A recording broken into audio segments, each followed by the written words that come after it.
Of all the figures in history, few are as instantly recognizable as Cleopatra VII. Her image is seared into our collective consciousness, a stunningly beautiful queen, a seductress who ensnared two of Rome's most powerful men with her irresistible charm. But this popular portrait, largely shaped by Hollywood and centuries of myth, misses the most crucial point. Cleopatra's beauty was not merely a matter of physical genetics. It was a calculated, multifaceted political weapon. She wielded her appearance, her presence, and the very idea of her beauty with the same strategic precision as a general commands an army. Her genius was not in looking pretty, but in understanding that, in a male-dominated world, her femininity and her image were tools of statecraft that could be deployed to secure her throne, protect her kingdom, and project the power of Egypt onto the world stage. 1.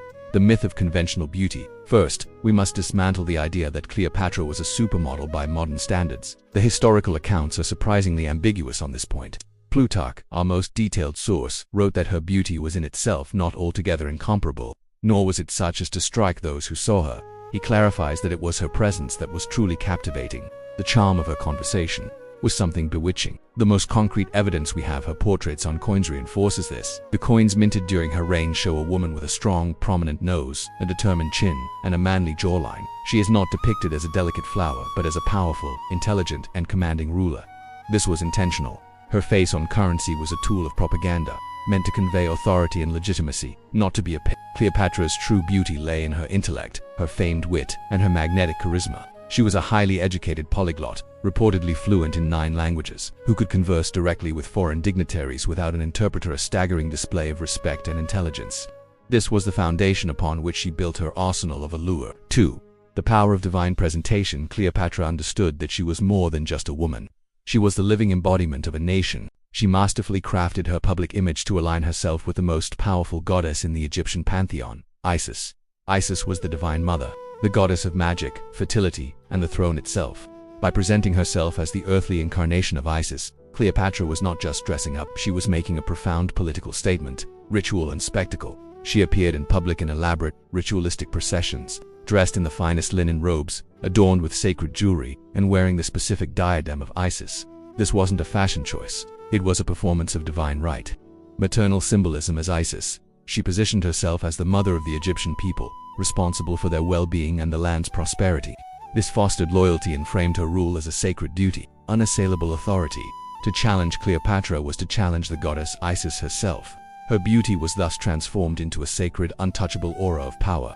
3. Seduction as statecraft. The case of Julius Caesar. Cleopatra's first major deployment of her beauty as a weapon was against Julius Caesar. In 48 BCE, she was locked in a bitter civil war with her younger brother. Ptolemy XIII. Caesar, a man who held the fate of Egypt in his hands, was in Alexandria. Cleopatra needed an audience, but her brother's forces blocked every entrance. Her solution was a masterclass in audacity and political theater. According to legend, she had herself smuggled into the royal palace, rolled up inside a carpet or, more likely, a linen sack used for bedding. When the carpet was unrolled before the surprised Roman general, she emerged not just as a desperate queen, but as a bold, intelligent, and captivating woman. This act was not simple seduction. It was a high-stakes gamble that demonstrated resourcefulness. She could outmaneuver her enemies. Confidence. She was willing to risk everything for a direct confrontation. Theatricality. She understood the power of a dramatic entrance. The ensuing affair was as much a political alliance as a romantic one. By becoming Caesar's lover, she secured his military backing, defeated her brother, and solidified her position on the throne. The birth of their son, Caesarion, was the ultimate political prize, a living symbol of the union between Rome and Egypt, and a potential heir who could challenge Rome's own power structure. Her seduction had preserved her dynasty. For the ultimate spectacle, the alliance with Mark Antony. If the encounter with Caesar was a surgical strike, her relationship with Mark Antony was a full-scale spectacle of soft power. Antony was a Roman triumvir, known for his love of Hellenistic luxury and grand displays. Cleopatra tailored her approach perfectly. Her legendary arrival to meet him in Tarsus 41 BCE was a weapon of mass seduction, designed to overwhelm his senses and communicate a single message: Egypt is your equal, if not your superior.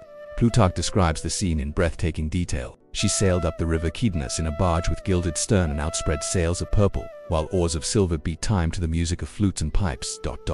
On her arrival, Antony was left to himself, the small space of a couch in the marketplace. But the whole city went to see her, and Antony remained seated while she passed by. She didn't just arrive, she manifested as the living goddess Aphrodite, the Greek equivalent of Venus, while Antony was cast as her Dionysus, the god of wine and revelry. This was a deliberate political performance, the opulent display of wealth, the sensory overload of incense and music, and her own divine presence were all designed to enchant Antony and bind him to her, not just as a lover, but as a political and military partner. 5. The weapon turned against her. Roman propaganda. Cleopatra's greatest strength ultimately became her greatest vulnerability. Her rival, Octavian, the future Emperor Augustus, was a master of propaganda. He knew he could not defeat Antony by force alone, so he attacked his reputation. Octavian's campaign reframed Cleopatra's beauty and sexuality from a tool of power into a national threat. In Rome, she was portrayed as a foreign seductress, an exotic, decadent Eastern queen who was draining Roman manhood and virtue.